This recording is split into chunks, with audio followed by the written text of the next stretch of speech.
The Austrian Grand Prix has one of the shortest laps of Formula 1. Most people hear that and think it should make life easier. It actually creates a very strange psychological problem. The psychological problem is called overconfidence. The shorter the task becomes, the more every mistake matters.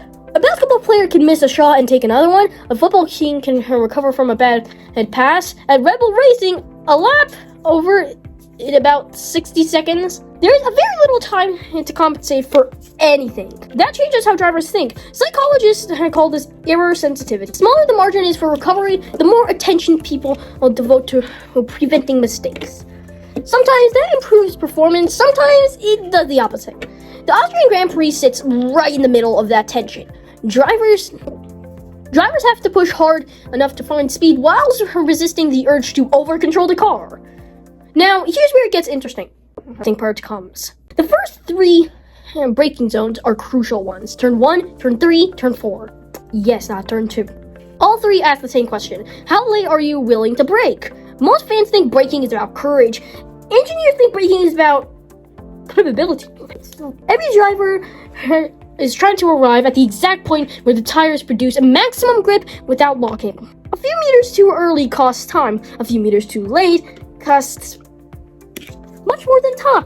What separates elite drivers and often their ability to repeat almost exactly the same braking and point lap after lap? The difference between a great lap and an average lap can be smaller than the length of a family car. Then there is another problem. The first half of the lap rewards low downforce, the second half rewards high downforce. Teams spend the entire weekend trying to solve a puzzle with no perfect answer. Engineers call this optimization. Most people call it compromise. And the fastest car in Austria is rarely the car that dominates one section. It's usually the car that loses the least overall. That sounds obvious until you realize how unusual it is. Human beings naturally search for strengths. Formula 1 engineers spend much of their careers managing weaknesses. Austria makes that visible. I am referencing the 2024 Austrian Grand Prix. That was also the first F1 Grand Prix I've ever watched in my F1 life. My favorite statistic about the track isn't the speed, it's the lap time. Because the lap is so short, gaps between drivers become incredibly small, like we saw in Monaco qualifying between Verstappen and Antonelli. 1/1000th of a second, bruh.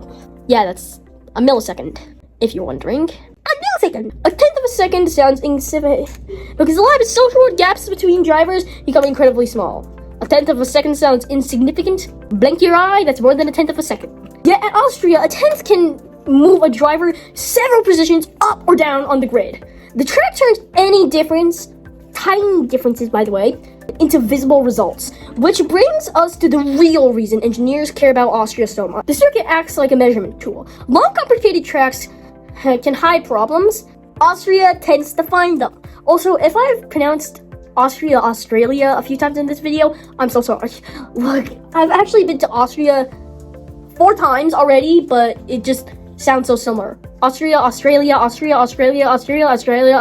Yep, funny, right? Well, not funny if you're me. If a car brakes poorly, you'll see it. If traction is weak, you'll see it. If the balance isn't right, you'll see it. No, it's Thursday, bro. Parrot X2. The lap is short, the corners are straightforward, the data is clean. For engineers, that's almost beautiful. For drivers, it's slightly uncomfortable.